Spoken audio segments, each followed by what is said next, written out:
Carla, an unmarried adventure team leader who lives a nomadic life, is among the more professional participants and is confident about winning. Returning to her original camp to pack, she suddenly feels weak after not eating for 30 hours and quickly drinks some water. She then checks a motion camera set up in the woods yesterday and is thrilled to find footage of an opossum feeding, a creature larger than a rat and also on the permissible hunting list. On the third day, it starts raining in Musa's area. Initially thinking he would be upset about not being able to forage, is slightly excited instead.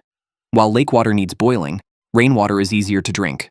Musa rigs a stick to his shelter frame and ties one corner of the tarp to it, directing all rainwater to one side into a makeshift collection pool, creating an efficient automated water storage system. He tastes a small bottle of the collected water and finds it refreshingly sweet. The camera then moves to Salith, who hasn't felt much hunger over 2 days, but keeping warm at night has become a major issue. She collects stones from the riverbank and digs a pit at one end of her shelter, stacking the stones like Tetris blocks to form a fire pit. Building the fire pit is followed by attempts to start a fire, but she struggles as the materials are too thick and the sparks from her fire starter are insufficient to ignite them.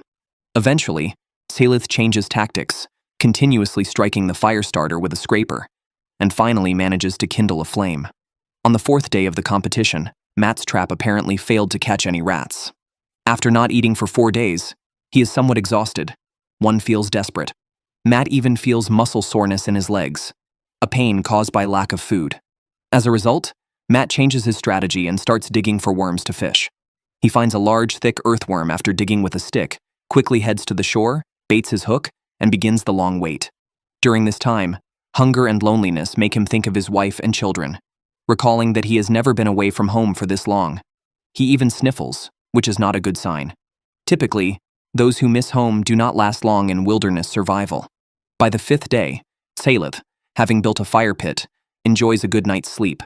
But with no food for 5 days, it seems like the contestants are practicing asceticism. Salith decides it's time to act and makes a fishing rod to fish. As soon as she reaches the shore, she spots a trout, suggesting that fishing here might not be difficult. However, despite sitting until noon, she gets no bites, leaving her wondering if it's her fishing skills or just bad luck. Like Salith, Musa begins fishing today, easily finding several earthworms and setting up multiple hooks along the shore. Whether it's the quantity of bait or its quality, Musa quickly catches a trout. Although small, it's the first protein source of the season. While processing the trout, another rod starts shaking wildly. Musa rushes over and catches another trout. High in fat, trout perfectly compensates for the previous day's lack of food. Surprisingly, the oldest contestant, Musa, is the first to turn his